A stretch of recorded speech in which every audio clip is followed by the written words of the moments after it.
नमस्कार मंडळी. माणसाने असे कार्य करावे की लोकांनी पिढ्यानपिढ्या त्यांचे गुणगान गावेत. जसे संत ज्ञानेश्वर, गाडगे महाराज, लोकमान्य टिळक, सुभाषचंद्र बोस यांनी केलेले लोकहिताचे कार्य. कीर्ती अशी विकत नाही घेता येत, ती सद्गुणांच्या बळावर प्राप्त होत असते. पुढील श्लोकात रामदास स्वामी हेच सांगत आहेत. देहे त्यागिता कीर्ती मागे उरावी, मना सज्जना हेची क्रिया धरावी. मना चंदनाचे परित्वा झिजावे, परी अंतरी सज्जना नीव वावे. देहे त्यागिता कीर्ती मागे उरावी. संत तुकाराम, संत रामदास हे शिवाजी महाराजांच्याच काळातले. तिघांचेही कार्य लोकहिताचे, लोककल्याणाचे होते. त्यामुळे आजही ते लोकांच्या स्मरणात आहेत. कीर्ती ही चारित्र्य, कर्तृत्व, पराक्रम, त्याग या सद्गुणांमुळे प्राप्त होत असते.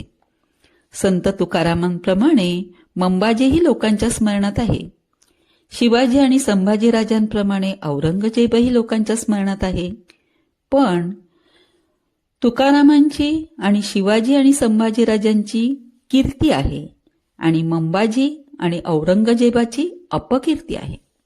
तेव्हा रामदास स्वामी म्हणतात, असे कार्य करा की तुमच्या नंतरही लोक तुमचे पिढ्यानपिढ्या गुणगान गातील, तुमची कीर्ती मागे उरेल. मना सज्जना हेची क्रिया धरावी. स्वामी मनाला सदैव सज्जन म्हणतात, जसे आपण मुलांना सद्गुणी म्हणतो. मनाला एकदा सज्जन म्हटले की चुकीचे काम ते मन करू शकत नाही. तेव्हा मरणानंतरही आठवणीत राहता यावे यासाठी हे मना तू सत्कार्य कर. नाही कुठला पराक्रम गाजवता आला तरी चारित्र्य चांगले ठेव, कर्तृत्व एकदम चांगले ठेव, परमार्थ सोडू नको, असे रामदास स्वामी मनाला सांगतात. मना चंदनाचे परित्वा झिजावे. समर्थ मनाला सांगतात, अरे मना चंदनासारखा हो. चंदनाला कोणी घासलं, कापलं तरी ते रडत नाही, उलट सुगंध पसरवतो. चंदनाच्या झाडाला कापणाऱ्या करवतीलाही तो सुगंधित करतो. समर्थ म्हणतात, तू पण तसाच हो. लोक टोमणे मारतील, टीका करतील, पण तू सुगंधच पसरवायचा. म्हणजे कोणी अपमान केला तर संयमाची कसोटी समजायची, कोणी त्रास दिला तर भूतकाळातल्या पापांची समाप्ती झाली असे मनात म्हणायचे.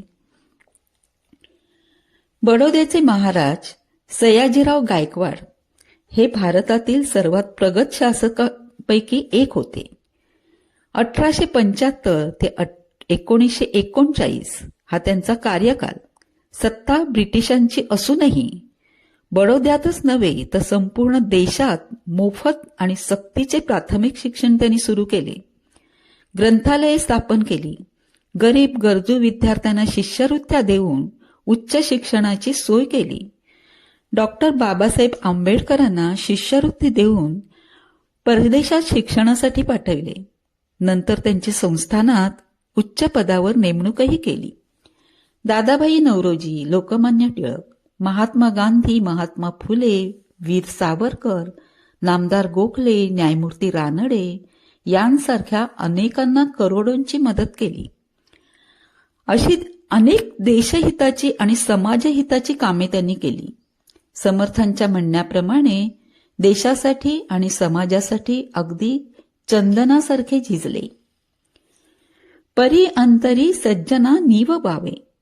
माणसाचे कार्य, श्रम सज्जनांच्या आनंदासाठी असावे, लोकहितासाठी, लोककल्याणासाठी असावे. आपल्या वर्तनाने, कर्तृत्वाने सज्जन प्रसन्न व्हायला हवेत.